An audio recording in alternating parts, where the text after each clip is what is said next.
జర్నలిస్టుల కోసం మాజీ సీఎం గారు 3 యూనియన్లను 4 యూనియన్లను పిలిచి సొసైటీస్ని పిలిచి కూసబెట్టి బుద్వేలు అమీన్పూర్ రకరకాలు చూసుకుంటా మీకు ఇస్తాం. మీరు చూసొచ్చిన స్థలం మొత్తం కూడా వేరే ఏదో ఒక కంపెనీ పోయింది తప్ప జర్నలిస్టులకు రాలేదు. అంటే అసలు ఏం జరిగింది అప్పుడు? అంటే వేరే కంపెనీల కోసం మీ చేత సెట్ చేయించారు అప్పుడు? లేదండి, అంటే నేను వాస్తవానికి నాకు అసలు ఆ ప్రాసెస్తో సంబంధం కూడా లేదు. అప్పుడు నాకు ఆ విషయం తెలీదు. ఈ యూనియన్ మీటింగ్స్కి నన్ను ఏమీ పిలవలేదు.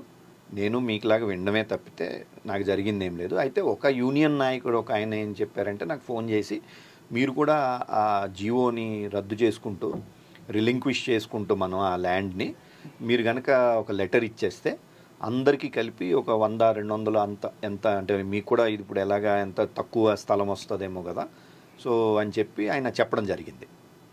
సో బట్ నేనైతే అవునండి అని చెప్పి విన్నాను తప్ప నేనేమి దానికి రియాక్ట్ కాలేదు. నేను ఇందాక చెప్పినట్టుగా క్లియర్గా మన మినిట్స్ బుక్లో ఒక రెజల్యూషన్ కూడా పాస్ చేయడం జరిగింది. ప్రతిపాదన వచ్చినా కూడా, అంటే ప్రతిపాదన కూడా ఒక ఇన్ఫార్మల్గానే వచ్చింది తప్ప నేను ఫార్మల్గా అని చెప్పట్లా. నేను ఎనీ గవర్నమెంట్ నుంచి ఏమీ రిటర్న్ కమ్యూనికేషన్ కానీ ఏమీ లేదు. బట్ ఎందుకైనా మంచిదని చెప్పి ఒక సేఫ్టీ ఫీచర్ కింద పెట్టుకుని మనం ఒక రెజల్యూషన్ కూడా పాస్ చేయడం జరిగింది.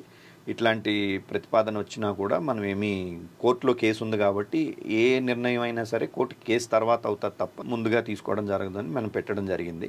మరి ఆయన ఎందుకు అన్నారు, అది ఎందుకు అవ్వలేదు, ఇవన్నీ కూడా నాకు ఐడియా లేదు. అయితే సుప్రీంకోర్టు జడ్జిమెంట్ వచ్చిన తర్వాత ఈ జర్నలిస్టు సొసైటీలో ఎందుకు అంతర్గత తగాదాలు పెరిగినాయి? అసలు ఏం క్రియేట్ అయింది? న్యాచురల్గా పాపం కొంతమందికి అయితే ఒక సహజంగా లేట్ అయింది, ఒక మనకి ఏంటి వస్తుందా రాదా అసలు ఎందుకు ఇట్లాగ అవుతుందన్న ఒక ఆందోళన ఉండేది ఎప్పుడు. బట్ మన కోర్టులో వ్యవహారం కాబట్టి అది తేలితే తప్ప కాని పరిస్థితి. కోర్టులో కూడా మనం మ్యాక్సిమం ఎఫర్ట్ పెట్టగలం కానీ కోర్టుని మనం డిసైడ్ చేయలేము కదా, డిక్టేట్ చేయలేము. ఎవరు డిక్టేట్ చేయలేరు. ఈరోజు ఇది కేసు వేయండి, ఈరోజు రావాలి అని చెప్పని మనం చేయలేం. మనకున్న అవకాశంలో ఎంతవరకు దాన్ని మనం లాక్ రాగలమో తీసుకొచ్చినాం. బట్ మెయిన్ ఏమైందంటే తర్వాత సబ్సిక్వెంట్ డెవలప్మెంట్స్లో ఎందుకు ఇవ్వట్లేదు అంటే కోర్టు ఫైనల్ ఆర్డర్కి ముందు కూడా గవర్నమెంట్ తలుచుకుంటే ఇచ్చేయచ్చు. ఎందుకంటే 2017లో మనకు ఆర్డర్ ఉంది కదా, 32 ఇచ్చారు కదా, ఇది కూడా ఇవ్వచ్చు. అది ఇవ్వట్లేదు అన్న దగ్గర మొదలైంది. అది చాలా జెన్యూన్ కన్సర్న్, అందరికీ ఉంటుంది. ఇప్పుడు నేను యాజ్ ఏ మెంబరు నేను అది ఫీల్ అవుతాను. అందరికన్నా కొంత ప్రెషర్ ఏంటంటే నాకు అందరూ ఏంటి ఇంకా అవ్వట్లేదు అన్నప్పుడు అరే మనం ఇంకేంటి ఎఫర్ట్ ఇదందా అని ఇవన్నీ కూడా వస్తాయి మనకి. బట్ కొంతమంది ఏంటంటే దాంట్లో కొంత నాయకత్వం గురించి మనం అంటే వీళ్ళు చెయ్యట్లేదు మేము చేస్తాము అన్న దగ్గర మొదలైంది. బట్ ప్రాబ్లం ఎక్కడొచ్చిందంటే విషయం అర్థం కాక కొంతమంది ఆనెస్ట్లీ వాళ్ళకి పాపం అవగాహన పూర్తిగా లేదు. ఇందాక నేను చెప్పినట్టు ఒక మెంబర్ ఏమంటారంటే చాలా కాలం అంటే ఆయన చాలా స్ట్రాంగ్గా బిలీవ్ చేసేవాడు. ఏదో కావాలని నోటి దగ్గర చివరి అనేయడం కాదు. తహసీల్దార్ని నేను చాలాసార్లు కలిశాను, మీ వాళ్ళు ఎవరు రావట్లేదు ల్యాండ్ తీసుకోవడానికి, మేము రెడీగా ఉన్నాం, మేము సిద్ధంగా ఉన్నాము, హెచ్ఎండి వాళ్ళు మేము సిద్ధంగా ఉన్నాం మేము అంటున్నారు, మీరు వెళ్ళి తీసుకోవట్లేదు అన్నది చాలా కన్విక్షన్తో ఫీల్ అయ్యేవాడు ఆయన. మన ఆరోపణ చేయాలని కూడా కాకుండా యూనియన్ నాయకులు ఇస్తాంటే తీసుకోవట్లేదు అదే ఆయన ఆరోపణ అని కాకుండా అంత బిలీవ్ చేసాడు దాన్ని ఆయన. నేను చెప్పేవాడిని అట్లా ఒక ముఖ్యమంత్రి స్థాయిలో ఉండగా అట్లా కాదండి అది అంటే కూడా ఆయన ఇన్నివేయడే కదా.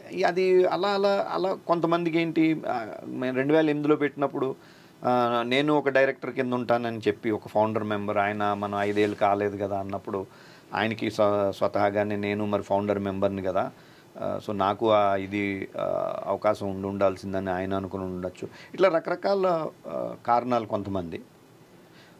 మెజారిటీ ఆందోళనతో ఉన్న సభ్యులు అందరూ కలిసి కొంత వాళ్ళు ఏంటంటే ఇప్పుడున్న కమిటీయే కాంప్రమైజ్ అయిపోయింది, కమిటీయే తీసుకోవట్లేదు, కమిటీయే ఏదో బెనిఫిట్స్ పొందింది, కమిటీలో సభ్యులందరూ బెనిఫిట్స్ పొందారు, ఇక రకరకాల రూమర్స్ ఇవన్నీ చేయడంతో ఒక రకమైన పర్సనల్ యానిమాసిటీ కింద తయారైంది. అంటే ఎట్లయినా సరే వంశీ అన్నట్టు అతను ఉండకూడదు ఇక్కడ అన్నట్లుగా తయారైంది. దానికి తోడేమైందంటే అప్పట్లో ఈయన ముఖ్యమంత్రి గారు ఇప్పుడు రేవంత్ రెడ్డి గారు ఆయన అపోజిషన్లో ఉన్నప్పుడు కూడా ఈయన వీళ్ళు వెళ్ళి కలిసినప్పుడు కానీ లేకపోతే ఏదో ఒక ఇంటర్వ్యూ సందర్భంగా కానీ ఇట్లాగా మీరు కమిటీ మీ ప్రెసిడెంట్ కానీ సెక్రటరీ కానీ వీళ్ళందరినీ మార్చుకురండి అని చెప్పి అసలు పాత కమిటీ మొత్తం కూడా బీఆర్ఎస్ కమిటీ అట్టుగా బీఆర్ఎస్ కమిటీకి నేను ఎలా ఇస్తాను మొత్తం కమిటీని మార్చేసేయండి, ఆ తర్వాత నేను ఇస్తాను అని చెప్పి అన్నాడు అనేది ఆయన అన్నాడో లేదో తెలియదు కానీ ఆయన అన్నమాట వాస్తవం. ఎందుకంటే అది టీవీల్లోను లైవ్లోను ప్రెస్ కాన్ఫరెన్స్ లో వచ్చింది కాబట్టి ఎన్టీవీ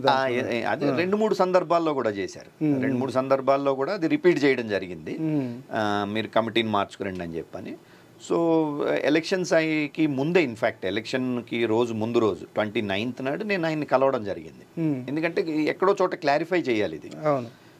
మేము పర్టికులర్లీ కమిటీ వరకు చాలా స్పష్టమైన ఒక విధానాన్ని అయితే తీసుకోవడం జరిగింది. ఇప్పుడని కాదు, 2008లో పెట్టినప్పటి నుంచి కూడా సొసైటీకి, ఈవెన్ యూనియన్ రాజకీయాలు కూడా దూరంగా పెట్టినాం దీన్ని.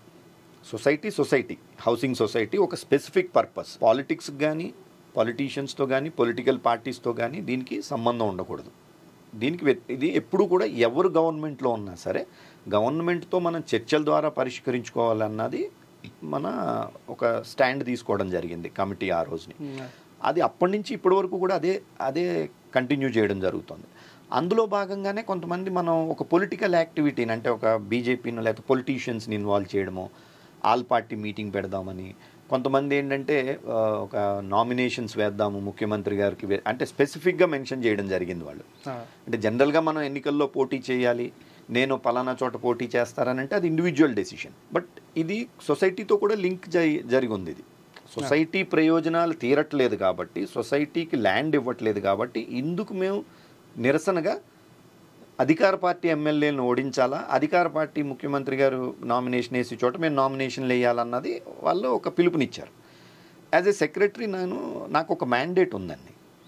అంతకుముందు జరిగిన ఒక జనరల్ బాడీ మీటింగ్లో మెజారిటీ సభ్యులు చెప్పింది ఏంటంటే, మనం రాజకీయాలకు దూరంగా ఉంచుదాం, సొసైటీని రాజకీయ కార్యక్రమాలకు దూరంగా ఉంచుదాం అని చెప్పని. So again it is my responsibility as a CEO or the secretary to implement that general body decision. అందుకే నేను ఖండించిన, నేను ఇట్లా పిలుపునివ్వడం కరెక్ట్ కాదు అని చెప్పి ఖండించడం జరిగింది. సరే, దాని మీద వాళ్ళు model code of conduct violation అని చెప్పి నా మీద కేసు పెట్టడం జరిగింది. అది కేసు పోలీసు విచారణ, న్యాయస్థానాలు, అది ఎట్లా అంటే అది నేను దానికి వదిలేసిన. మనం దాని మీద కూడా కేసు వచ్చింది, దాని మీద కూడా కేసు ఉండే, దాని మీద కేసు పెట్టడం జరిగింది నా మీద. వాళ్ళు ఏదో నోటీస్ ఇచ్చారు, నేను రిప్లై ఇచ్చిన. అది న్యాయస్థానానికి వెళ్ళి ఛార్జ్ షీట్ ఇవంతా ఇట్స్ ఏ ప్రాసెస్ అది. సో ఈ ప్రాబ్లం ఏంటంటే, ఇది నేను ఒక సొసైటీ కోసం చేసినా, నా మీద వ్యక్తిగతంగా వేసినా కూడా నేను దాన్ని సొసైటీ అంతా దాన్ని రెస్పాండ్ అవ్వాలని, నన్ను నమ్మి వాళ్ళు, నా అనుచరులు వచ్చి అక్కడ మనం పోలీస్ స్టేషన్కి వెళ్దామని, ధర్నాలు చేద్దామని ఏం చెప్పలా. దానికి ఒక ప్రొసీజర్ ఉంది. ఆ ప్రొసీజర్ ప్రకారం నేను న్యాయస్థానానికి వదిలేస్తాను, న్యాయస్థానానికి వదిలేయడం జరుగుతుంది.